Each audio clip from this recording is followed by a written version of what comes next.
अभी मजा आएगा ना भिड़ो।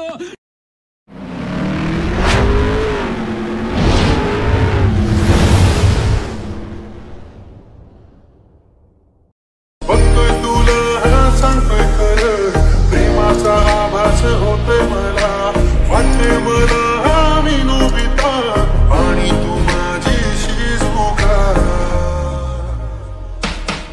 एक लजरात सजला मुखडा माझ्या काळजात दिला ग, आली मनात फिरवाची नशा तिची आज दिला ग.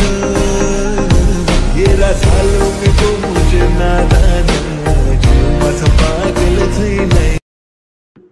जय शिवराय. नमस्कार मित्रांनो, कसे आहात? मजेत ना? एडिटिंग करताना करायलाच पाहिजे, कारण तुमच्यासाठी घेऊन आलोय सोप्या पद्धतीने एडिटिंग, ते पण आपल्या मराठी भाषेत. तर मित्रांनो, तुम्ही प्रिव्ह्यू तर पाहिलाच आहे. तर प्रिव्ह्यू आवडला असेल तर एक लाईक नक्की करा. आणि असा व्हिडिओ बनवण्यासाठी आपल्याला अलर्ट मोशन ॲपची गरज लागणार आहे. तर अलर्ट मोशन ॲप ज्यांच्याकडे नसेल त्यांनी आपल्या टेलिग्राम चॅनलवरती जाऊन डाउनलोड करून घ्या. त्यानंतर तुम्हाला इथे अलर्ट मोशन ॲप ओपन करायचं आहे. अलर्ट मोशन ॲप ओपन केल्यानंतर प्रोजेक्टवरती जायचं आहे. तर प्रोजेक्टवरती गेल्यानंतर तुम्हाला बिटमार्क आणि शिक इफेक्टची लिंक तुम्हाला आपल्या डिस्क्रिप्शन बॉक्समध्ये भेटून जाईल. तर तुम्हाला अलर्ट मोशन ॲपमध्ये बिटमार्क आणि शिक इफेक्ट इम्पोर्ट करून घ्यायचा आहे. तर इम्पोर्ट करून घेतल्यानंतर तुम्हाला बिटमार्क प्रोजेक्ट ओपन करायचा आहे. तर बिटमार्क प्रोजेक्ट ओपन केल्यानंतर तुम्हाला अशा प्रकारे इंटरफेस दिसेल. तर तुम्हाला इथे प्लसच्या आयकॉनवरती क्लिक करायचं आहे, मीडियामध्ये जायचं आहे. तर मीडियामध्ये गेल्यानंतर तुम्हाला हा व्हिडिओ दिलेला आहे. हा व्हिडिओ तुम्हाला आपल्या टेलिग्राम चॅनलवरती भेटून जाईल. तर तो ॲड करायचा आहे. त्यानंतर 3 डॉटवरती जाऊन फिल कंपोजिशन एरियावरती क्लिक करायचं आहे. त्यानंतर हा राहिलेला पार्ट तुम्हाला कट करायचा आहे. त्यासाठी या बटनवरती क्लिक करायचं आहे. तर तुम्हाला इथे पुन्हा व्हिडिओवरती क्लिक करायचं आहे. मूव्ह अँड ट्रान्सफरमध्ये जायचं आहे. त्यानंतर या व्हिडिओला अशा प्रकारे ॲडजस्ट करून घ्यायचं आहे. तर ॲडजस्ट केल्यानंतर तुम्हाला इथे 13.15च्या बिटला यायचं आहे. प्लसच्या आयकॉनवरती क्लिक करायचं आहे. मीडियामध्ये जायचं आहे. त्यानंतर फोटो ॲड करायचा आहे. 3 डॉटवरती जाऊन फिल कंपोजिशन एरियावरती क्लिक करायचं आहे. तर अशाच प्रकारे तुम्हाला सगळे फोटो ॲड करायचे आहेत. तर मी सगळे फोटो ॲड करून घेतो. तुम्ही पण तोपर्यंत फोटो ॲड करून घ्या. तर मित्रांनो, मी सगळे फोटो ॲड करून घेतलेले आहेत. तुम्हाला पण अशा प्रकारे फोटो ॲड करून घ्यायचे आहेत सर्व. तर फोटो ॲड केल्यानंतर तुम्हाला इथे शेक इफेक्ट द्यायचा आहे फोटोला. त्यासाठी बॅक यायचं आहे. आल्यानंतर आपला शेक इफेक्ट प्रोजेक्ट ओपन करायचा आहे. तर शेक इफेक्ट प्रोजेक्ट ओपन केल्यानंतर तुम्हाला हा 2 नंबरचा इफेक्ट दिसत असेल तर यावरती क्लिक करायचं आहे. इफेक्टमध्ये जायचं आहे. 3 डॉटवर जाऊन कॉपी पेस्ट करायचा आहे.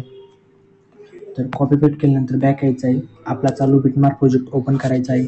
तर बिटमार्क प्रोजेक्ट ओपन केल्यानंतर तुम्हाला इथे हा वाला इफेक्ट द्यायचा आहे. त्यासाठी फोटोवरती क्लिक करायचं आहे. इफेक्टमध्ये जायचं आहे. 3 डॉटवरती जाऊन पेस्ट इफेक्ट करायचं आहे. तर अशाच प्रकारे तुम्हाला इफेक्ट द्यायचा आहे. तर तुम्हाला सांगून देतो हा वाला इफेक्ट तुम्हाला कुठपर्यंत द्यायचा आहे. तर तुम्हाला हा वाला इफेक्ट तुम्हाला इथे 2 बिट मार्क दिसत असतील. 17.16पर्यंत तुम्हाला हा वाला इफेक्ट द्यायचा आहे. तर मी इफेक्ट देतो तिथपर्यंत.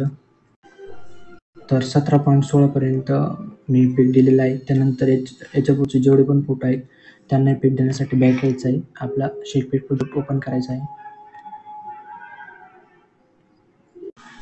तर तुम्हाला हा पहिलावाला इफेक्ट आहे तर त्यावरती क्लिक करायचं आहे. इफेक्टमध्ये जाऊन 3 डॉटवर जाऊन कॉपी पेस्ट करायचं आहे. तर कॉपी पेस्ट केल्यानंतर तुम्हाला बॅक यायचं आहे.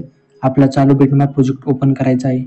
तर बिटमार्क प्रोजेक्ट ओपन केल्यानंतर आता 17.16च्या पुढचे जेवढे पण फोटो आहेत तर त्या सगळ्या फोटोंना हा वाला इफेक्ट द्यायचा आहे.